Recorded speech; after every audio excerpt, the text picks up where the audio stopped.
Hey, what's going on, everybody? Hope you're doing amazing today. I've got something special for you because the latest update for Lords of the Fallen just dropped, and it shakes up a lot of what we thought was settled. I'm going to walk you through everything that changed, what it means, how you can shift your build, and generally just talk with you about how the meta feels now. No fluff, no in this document will, just us talking. So first off, you open your game, update completed, and boom, there it is. A new sword, Moon's Judgment, already chilling in your inventory like, hey, use me. If you were poking around wondering which DLC or side quest gives a free weapon, no, it's just given to you. It's meant to be a hybrid between strength and agility, so it has 2 strength sockets and 1 agility. That means you can mix up the damage scaling a little more than in older Ultra Greatswords, which were staunchly strength biased and heavy. This one moves a bit more gracefully, swings are a bit kinder on stamina, and it opens interesting doors for builds that don't want to fully commit to strength from the get-go. Now, let me tell you about the spell and magic changes, because they're kind of a game changer, pardon the pun. The developers have reworked casting speeds, early game stat requirements, mana costs, and a slew of balance adjustments across the 3 magic schools, Inferno, Radiance, and Umbral. What that means in practice is that early spellcasters feel more viable now. You won't have to push weird, inefficient builds just to access your favorite spells.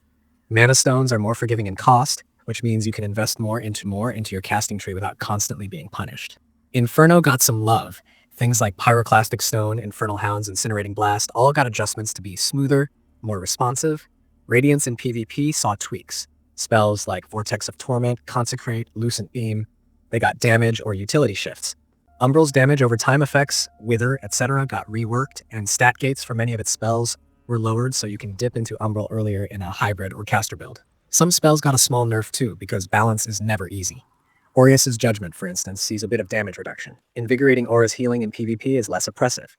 Projectile spells like Orbs from Infernal Umbral sides have had their damage slightly trimmed in player versus player, so ranged burst builds have to lean into creativity more than before. But it's not just about raw numbers. The quality of life changes are solid. You now have new inventory sorting filters. Want to find all your infusion stones, your magic tomes, your ultra weapons? You got better controls. And there's an equip full set button, which means when you find a new armor set, one click, you're wearing the full gear. No manual juggling of 7 pieces. Another thing, sprinting out of combat no longer drains stamina. That is huge when you're doing routing, long corridors, farming, or running through zones. You can chain your movement more fluidly without punishing stamina attrition when nothing is attacking you. Also, some areas that felt punishingly dark now have raised brightness or lighting tweaks, helpful during exploration when you're squinting in corners. On the multiplayer front, desyncs and shared progression are less frequent, co-op sessions via friend pass are more stable, matchmaking is a little smoother, and in menus, toggling modes or setting passwords is more intuitive, fewer accidental drops, fewer where is this option moments. So what does all this feel like when you're actually playing? Imagine your melee builds having more flexibility, your hybrid builds more breathing room, and your casters getting earlier access to tools they'd only dreamt of. Some plays you used to avoid because you can't afford that many stats in casting early are now viable. You might find yourself switching mid-level from a physical focus to a mixed approach because the power curve has shifted. Let me get a bit tactical with what I'd do if I were restarting a build with the update in mind. First thing, test Moon's Judgment. Run 2 strength runes, 1 agility, and tune your stats so that you're getting scaling from both sides.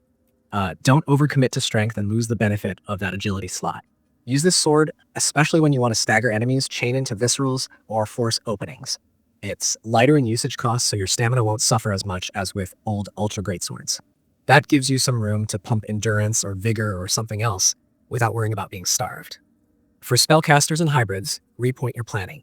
Earlier in the game, allocate enough points into intelligence/attunement, or whatever stat is tied to your magic, so that you hit the lowered gates. Get 1 or 2 magic stones early, even if they're weak, and start layering spells.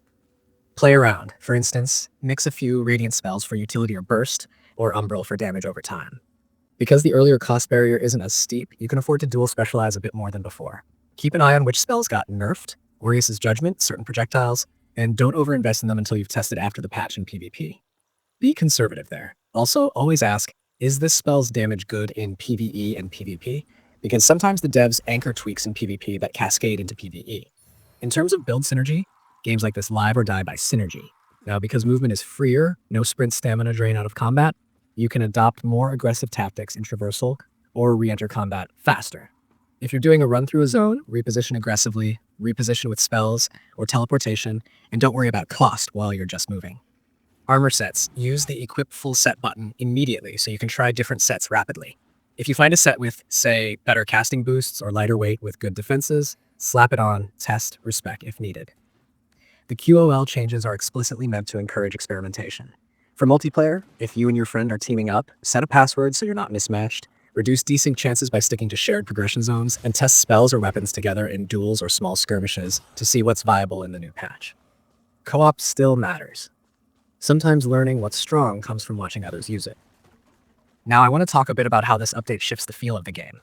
Before, there was often a tension. If I invest too much in magic, my stamina and physical defense suffer. If I go fully melee, I miss utility, range, and scaling. There were many times you'd feel punished for being non-optimal. This update moves toward more forgiving flexibility. You feel empowered to explore weird hybrids. You feel that the gap between full melee and full caster narrows slightly. It's not symmetrical, but it's closer. You'll notice fewer moments where you stare at your stats and go, I can't ever use that spell, I'll get myself too hard. Now you'll ask, what interesting mix can I try? Instead of which super narrow build is optimal, the tension shifts toward creativity and adaptation rather than strict threshold chasing. That's psychologically refreshing. One nit is, balance will still be balance. Some builds will dominate, some spells will still see overuse, some new combos will emerge that make us all shake our heads. But those are good problems. Those are discussions, debates, and discovery. That's what keeps a game alive past its early months. And because the devs nudged in this direction, giving mobility freedom, making spells more accessible, giving you new gear without gatekeeping, it encourages the community to experiment. I expect people in a week to be showing mixed caster strength builds that feel absurd, or showing combos where you stagger with Moon's Judgment, then shoot an infernal orb, and finish with a smash. And that's fun to watch, fun to do, fun to theory craft. So when you get into your next play session, take your time. Try out Moon's Judgment. Respec or reallocate. Test spells you avoided before. Switch your gear sets rapidly via the full equip button. Run through familiar zones with new mobility. See how timing feels. See how stamina flows when moving between fights. In co-op, pick fights with your friends. Try out warping into each other. Test spells mid-combat. Compare personal impressions. Does this feel stronger now? Which spell got a hidden buff I didn't notice? Share importantly, don't panic if your old build feels a little off. It's expected.